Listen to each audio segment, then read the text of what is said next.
भाई बहनों को प्रभु यीशु मसीह के पवित्र सामर्थी नाम में एक बार फिर से जय मसीह की सभी का स्वागत है ऑनलाइन गॉस्पेल मिनिस्ट्री में। परमेश्वर का धन्यवाद करते हैं कि उसने एक बार फिर से हमें अवसर दिया कि पवित्र शास्त्र बाइबल से हम परमेश्वर और उसके लोगों के विषय में सीखेंगे कि परमेश्वर ने हमारे जीवन में क्या योजनाएं बनाई हैं और परमेश्वर के पवित्र वचन के द्वारा हम उसकी योजनाओं को जानने की कोशिश करेंगे। यदि हम अपने जीवन में निचले स्तर पर जा रहे हैं और हम विश्वास करते हैं प्रभु यीशु मसीह में, अगर हमारा विश्वास प्रभु यीशु मसीह में है और हमारा निचले स्तर पर जाना हो रहा है, तो आप जान लीजिए कि परमेश्वर की योजनाओं को जानने के लिए, उसकी योजनाओं को परखने के लिए हमें धीरज रखना है। हमें बाइबल से एक करैक्टर देखना है, बाइबल से एक अध्याय हम पढ़ेंगे, बाइबल से एक परमेश्वर के जन के विषय में हम जानेंगे कि किस रीति से हमें धीरज, किस रीति से हमें विश्वास और किस रीति से हमें परमेश्वर पर भरोसा रखना है।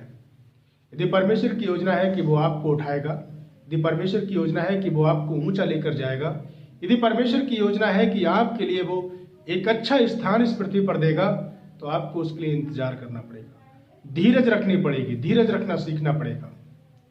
हम बात कर रहे हैं यूसुफ के जीवन से, जहां पर यूसुफ का जीवन एक ऐसा जीवन की पूरी बाइबल में जब हम यूसुफ के विषय में जानते हैं तो उसके जीवन में कभी भी उसके मुंह से परमेश्वर के विरुद्ध कोई बात नहीं निकली। कोई भी बात यूसुफ ने कभी भी परमेश्वर के खिलाफ नहीं बोली। परमेश्वर ने यूसुफ को दर्शन दिया, सपनों के माध्यम से यूसुफ से परमेश्वर ने बात की कि मैं तुझे राजा बनाऊंगा, तू अपने परिवार का भी संचालक बनेगा, तू अपने परिवार का भी राजा बनेगा और दूसरे देशों का भी मैं तुझे राज दूंगा, मैं तुझे एक ऊंचे स्थान पर पहुंचाऊंगा। परमेश्वर ने जब यूसुफ को ये दर्शन दिया था तो उस समय में वो बालक था। हम सब जानते हैं, आपने भी इस वचन को पढ़ा होगा उत्पत्ति की पुस्तक में यूसुफ के विषय में कि किस रीति से यूसुफ को परमेश्वर सपने देता है कि उसके पिता, उसके भाई सब उसको दंडवत करेंगे। सपने का जो अर्थ होता है, इस वचन के द्वारा जो परमेश्वर ने मुझे इसका प्रकाशन दिया है, इस वचन के द्वारा हम ये जानना चाहते हैं कि हमारे भी जीवन में जो परमेश्वर की योजनाएं हैं, जो परमेश्वर हमारे साथ करना चाह रहा है, जो परमेश्वर हमारे लिए योजनाएं बनाकर बैठा है, अगर उन योजनाओं को पूरा करने के लिए परमेश्वर हमें निचले स्थान पर लेके जा रहा है, यदि हमें गड्ढे में लेकर जा रहा है परमेश्वर, तो भी हमारे लिए धीरज रखना है, तो भी हमारे लिए विश्वास के साथ आगे बढ़ना है और अपने मुख से परमेश्वर के प्रति कुछ भी नहीं बोलना है, निर्दोषता अपनी साबित करते रहना है परमेश्वर के लिए। यूसुफ के भाइयों ने यूसुफ को मारा, उसको गड्ढे में डाल दिया, ये परमेश्वर की योजना थी। यदि यूसुफ अपने भाइयों के बीच में रहता, यदि यूसुफ अपने परिवार में रहता, तो वो कभी भी मिस्र का प्रधानमंत्री नहीं बन पाता, कभी वो मिस्र में राजा के स्तर पर जाकर नहीं बैठता, कभी भी वो पदोन्नति नहीं कर पाता और कभी भी यूसुफ का परिवार उस भूखमरी में बच नहीं पाता। मसीह में मेरे प्यारे बहन और भाइयों, इस वचन के द्वारा यह सीखना है कि परमेश्वर किस रीति से, यदि हमें वो गड्ढे में लेकर जा रहा है, तो कहीं ना कहीं वो हमारे लिए एक अच्छी योजना बना रहा है। यदि वो हमें परिवार से अलग कर रहा है, इसका मतलब है कि परमेश्वर की कुछ योजना है। अगर वो हमें लोगों से अलग कर रहा है, तो इसका मतलब है कि परमेश्वर की उसमें कुछ योजना है और हम उसकी योजनाओं को पूरा करने के लिए उसमें हमें विश्वास योग्यता रखनी है और अपना विश्वास कायम करके रखना है। जब यूसुफ को उसके भाइयों ने उसे गड्ढे में डाल दिया, फिर भी नहीं सुकून मिला, उसको उठा के मिस्र के लोगों के हाथ उसको बेच देते हैं। और मिस्र में जब यूसुफ पहुंचता है, सब कुछ मिस्र में पहुंचने के बाद परमेश्वर अपनी इच्छा के अनुसार यूसुफ के लिए करता है। कई बार हम अन्य जातियों के हाथ में अगर परमेश्वर पहुंचाता है हमारे लिए, तो हमें भयभीत नहीं होना है। अन्य जातियों के अधिकार में अगर परमेश्वर हमें पहुंचाता है तो हमें उसमें भयभीत नहीं होना है, बल्कि वहां पर अपने परमेश्वर के प्रति हमें अपनी विश्वास योग्यता को प्रकट करके दिखाना है। अपने परमेश्वर को हमें वहां पर सर्वोपरि ऊंचे स्थान पर रखना है, ताकि हम परमेश्वर के द्वारा ऊंचे उठाए जाएं।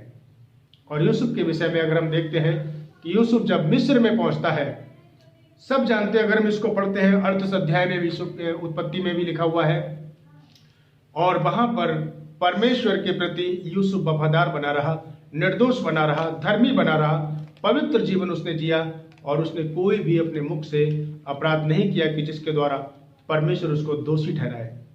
मेरे प्रिय लोगों, परमेश्वर की योजना पूरी करने के लिए हमें और आपके लिए धीरजवंत होना है, धीरज के साथ परमेश्वर की बाट जोना है। उसने जो हमें सपना दिखाया है, उसने जो हमें दर्शन दिया है, या जो उसने भविष्यवाणी हमारे लिए की है, हबक्कूक की पुस्तक में लिखा हुआ है कि वो जो दर्शन है परमेश्वर का, वो निश्चय अपने समय पर पूरा होगा। मेरे साथ हबक्कूक की पुस्तक और उसका 2 अध्याय में जब हम इसको पढ़ते हैं तो वहां पर साफ लिखा हुआ है कि किस रीति से परमेश्वर का दास इस चीज को कहता है कि वो एक दर्शन है जो एक अपने निर्धारित समय पर पूरा होगा। जो दर्शन परमेश्वर ने दिया है वो अपने ही समय पर परमेश्वर उसे पूरा करेगा, उसमें विलंब ना होगी, किसी भी रीति से उसमें विलंब नहीं होगा और परमेश्वर अपनी इच्छा में उसको पूरा करेगा।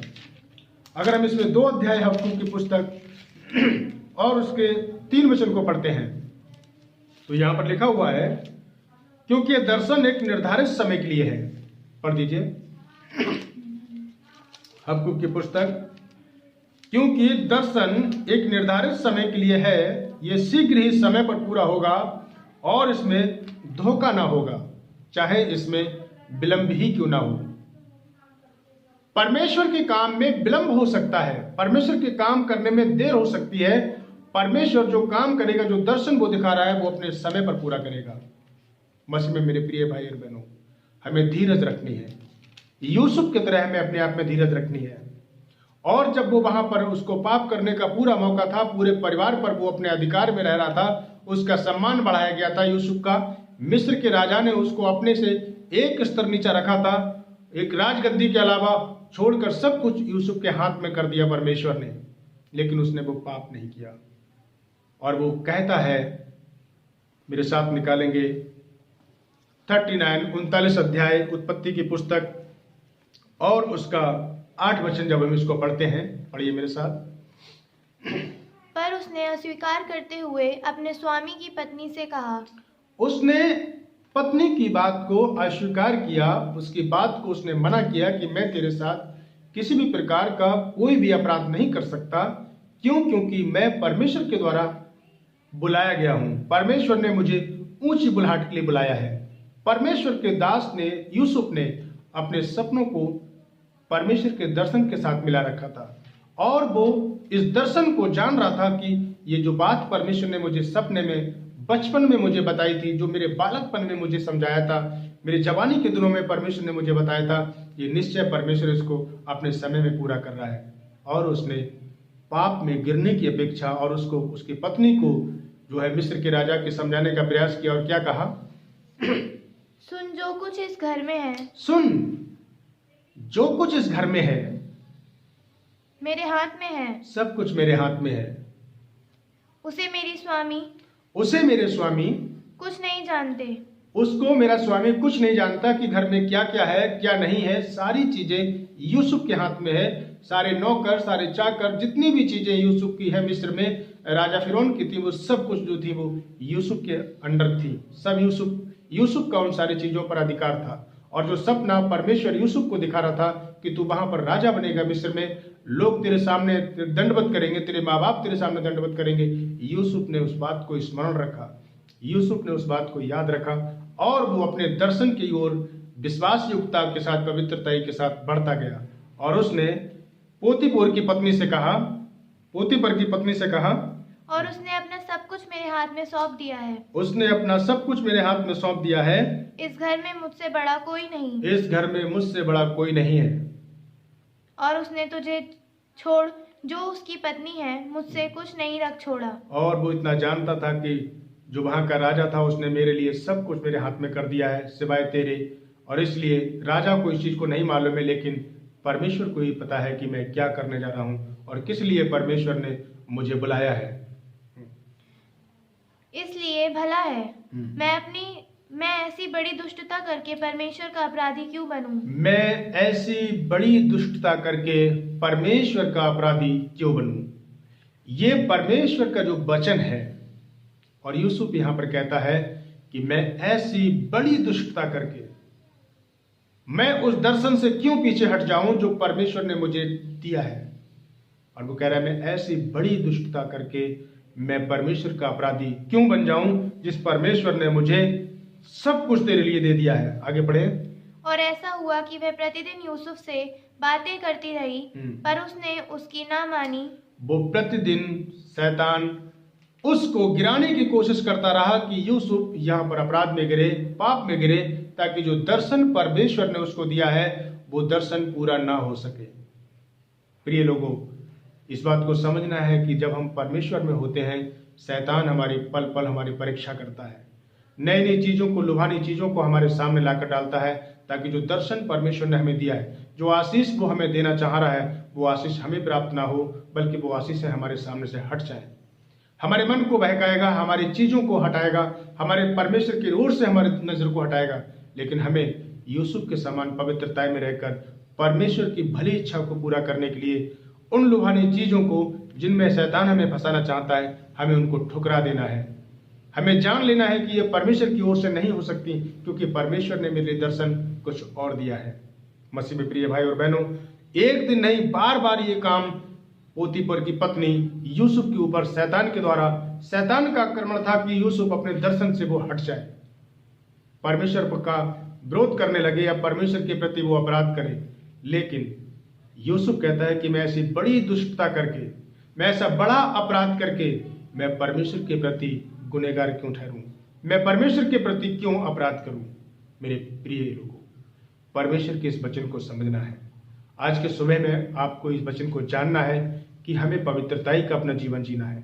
हम चाहे कहीं पर भी क्यों ना हो, किसी भी क्षेत्र में हम क्यों ना काम करें, किसी भी अन्य लोगों के बीच में हम क्यों ना रहें, जो नॉन क्रिश्चियन लोग हैं, जो अनबिलीवर्स लोग हैं, यदि हम उनके बीच में भी रहें तो भी हम अपनी विश्वास योग्यता को प्रकट करें, तो भी हम अपनी विश्वास योग्यता, निर्दोषता, पवित्रता को हम परमेश्वर की उपस्थिति में अन्य जाति के लोगों के बीच में भी हम अपनी विश्वास योग्यता को प्रकट करके दिखाएं और अपने परमेश्वर का नाम ऊंचा करके दिखाएं, ताकि लोग जान जाएं कि ये सचमुच परमेश्वर के लोग हैं, ताकि ये जान जाएं कि सचमुच में ये सच्चे मसीह को मानने वाले लोग हैं, जो प्रभु यीशु मसीह ने कहा, क्योंकि मैं पवित्र हूं इसलिए तुम भी पवित्र बनो।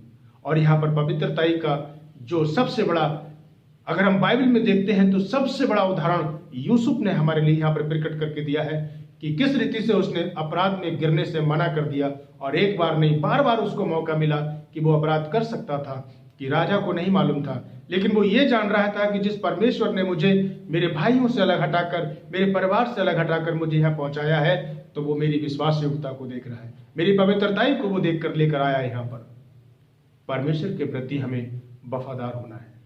यदि हम परमेश्वर के प्रति वफादार रहेंगे तो परमेश्वर भी हमारे प्रति वफादार रहेगा, तो परमेश्वर भी हमारे प्रति विश्वास योग्यता को अपनी पूरी करेगा।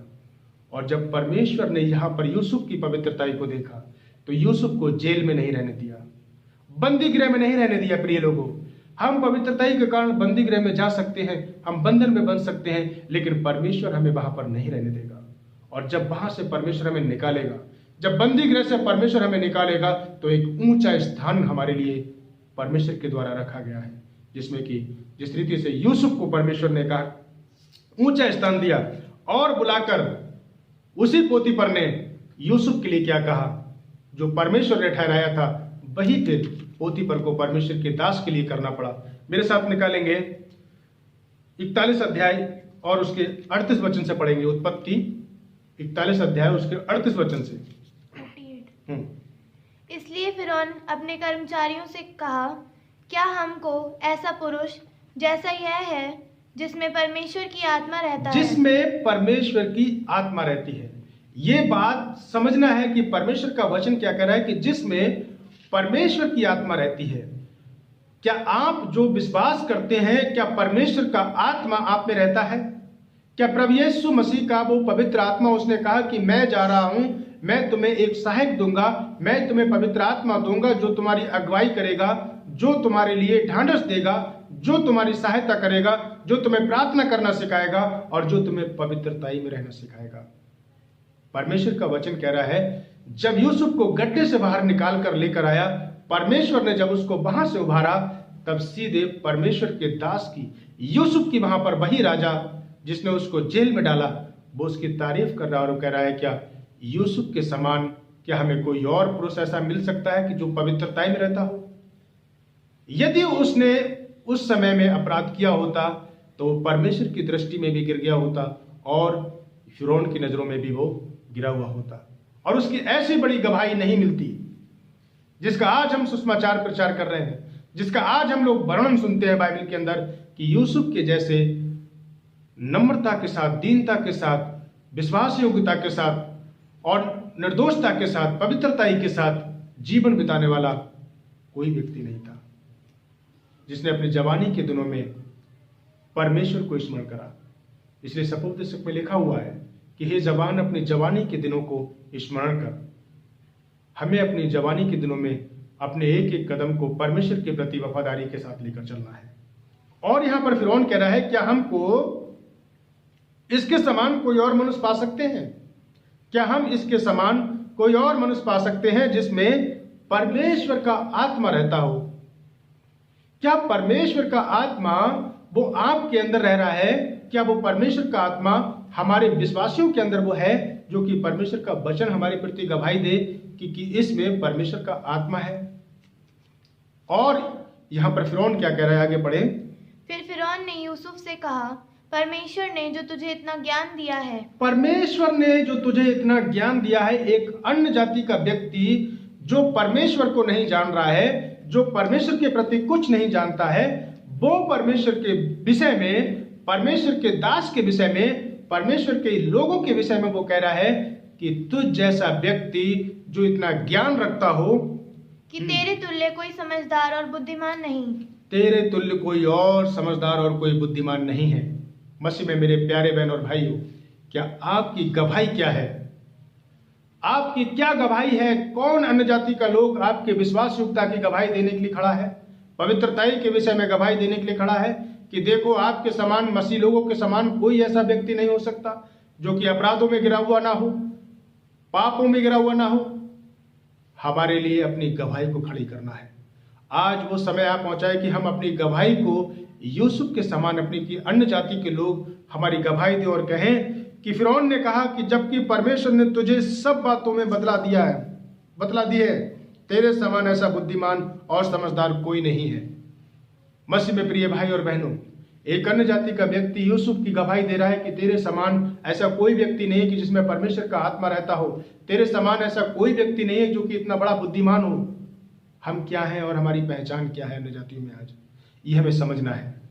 इस परमेश्वर के वचन के द्वारा जानना है कि हमारी क्या पहचान है अन्य जाति के लोगों के बीच में, जिनके बीच में हम रहते हैं। वो हमारे विषय में क्या गवाही देते हैं लोगों में?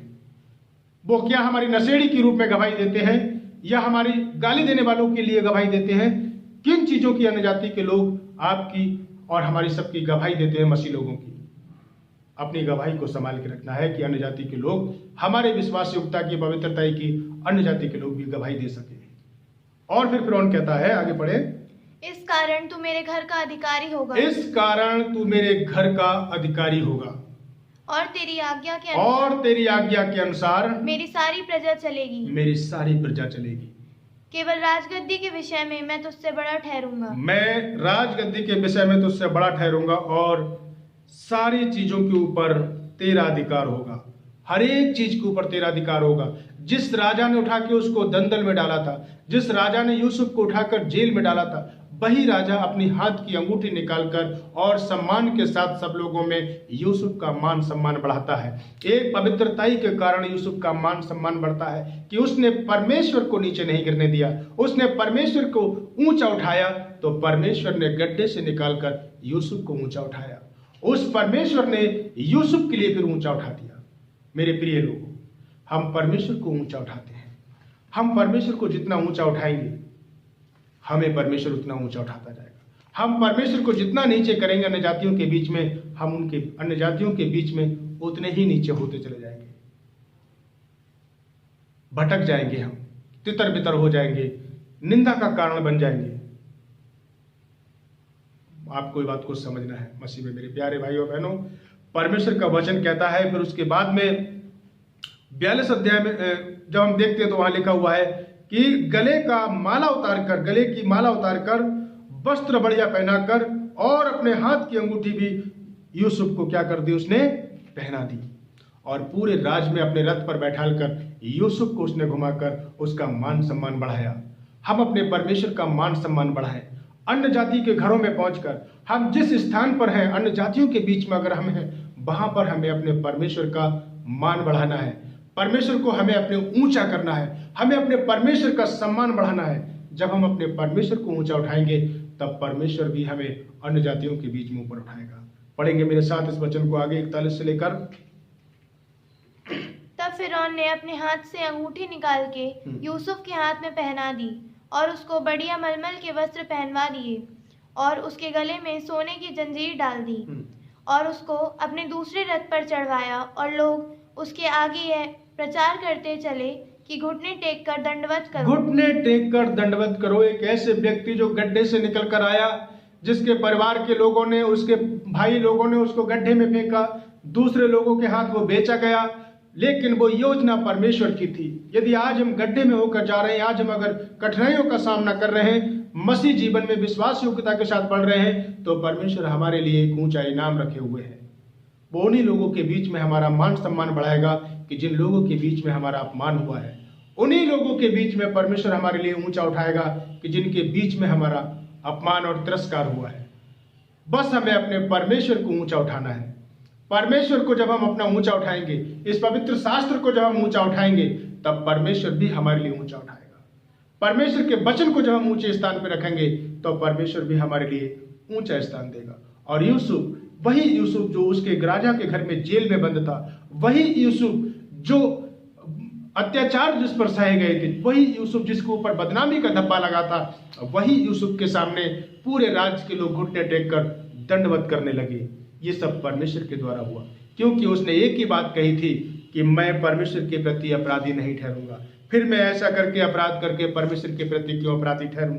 और इसको हम अगर देखते हैं तो परमेश्वर का वचन क्या कहता है, और उसने क्या कहा कि मैं ऐसा करके अपराधी क्यों ठहरूं परमेश्वर के प्रति, मैं क्यों ऐसा अपराध करूं जो कि परमेश्वर के प्रति वो घृणित है। और उसने कहा कि इस घर में मुझसे बड़ा और कोई नहीं है, तब मैं ऐसी बड़ी दुष्टता करके परमेश्वर के विरुद्ध में ऐसा पाप क्यों करूं? परमेश्वर के विरोध में जब हम पाप करते हैं, तब परमेश्वर भी हमारे विरोध में हो जाता है। जब दाऊद ने परमेश्वर के विरोध में पाप किया, तब परमेश्वर भी दाऊद के विरोध में हो गया और उसने कहा, यकीन मानो कि अब तेरे घर में तलवार बराबर चलती रहेगी। जब हम परमेश्वर के प्रति वफादार रहते हैं, तो प्रभु हमारे प्रति निरंतर वफादार रहता है। मसीह में प्रिय भाई और बहनों, यदि आज आपकी हालात अगर खराब है, यदि आज आप गड्ढे में हैं, यदि आज आप परिवार के द्वारा सताए जा रहे हैं, यदि आज आप अन्य जातियों के द्वारा सताए जा रहे हैं, आप धीरज रखें, विश्वास योग्यता अपनी प्रकट करें, अपने परमेश्वर को वहां पर ऊंचा करें, अपने प्रभु का नाम वहां पर ऊंचा करें। तब परमेश्वर निश्चय आपको वहां पर लोगों के बीच में, उन्हीं लोगों के बीच में परमेश्वर आपका मान सम्मान बढ़ाएगा। उन्हीं लोगों के बीच में परमेश्वर आपके लिए एक उदाहरण ठहरा देगा और आपके लिए एक उद्धार का वस्त्र पहनाएगा। और वही लोग फिर आपकी विश्वास योग्यता के लिए कहेंगे कि इस मनुष्य के समान दूसरा और ज्ञानमान और जिसमें परमेश्वर का आत्मा रहता है, हम नहीं पा सकते। हमें लोगों के लिए उद्धार का कारण ठहरना है, हमें अपने परिवार के लिए आशीष का कारण ठहरना है। हम गड्ढे में गए, लेकिन परमेश्वर ने हमें उभारा। हम परेशानी में गए, लेकिन परमेश्वर ने हमें संभाला। हमें परमेश्वर के प्रति अपनी विश्वास योग्यता को प्रकट करते रहना है। हमें परमेश्वर के प्रति अपनी पवित्रताई को प्रकट करना है, क्योंकि प्रभु ने कहा कि मैं पवित्र हूं, इसलिए तुम भी पवित्र बनो। यूसुफ से अच्छा उदाहरण हमारे लिए सीखने के लिए हमारे जीवन में पवित्रताई का और इससे बढ़िया कोई उदाहरण नहीं हो सकता है कि किस रीति से परमेश्वर के प्रति वो विश्वास योग्यता में रहा, निर्दोषता में रहा, पवित्रताई में रहा, दीनता में रहा, हम्बल बन के रहा, यहाँ तक कि वो जेल में पड़ा रहा। भाइयों से भी कोई उसने किसी प्रकार का बदला नहीं लिया। हमें सारी बातों में अपने पवित्र सृजनहार परमेश्वर की महिमा करना है। सभी लोगों को प्रभु बड़ी आशीष दे। जय मसीह की।